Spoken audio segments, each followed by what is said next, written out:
È un giallo il dramma che vede impegnati da stamattina a Torri di Quartesolo gli agenti della squadra mobile della polizia scientifica che stanno effettuando i rilievi per una donna di 49 anni che stamattina alle 5 è stata trovata a terra ferita nel cortile del condominio dove vive.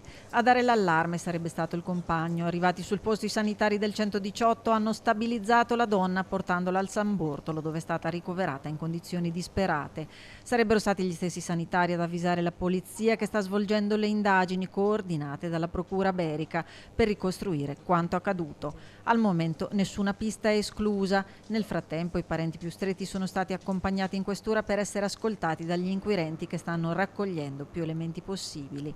Ad attendere gli esiti e le ricostruzioni della vicenda, tutta da chiarire è anche il primo cittadino. Questa mattina sono stato allertato dalla polizia locale che a sua volta era stata avvisata dalla Polizia di Stato che era intervenuta in via Zara.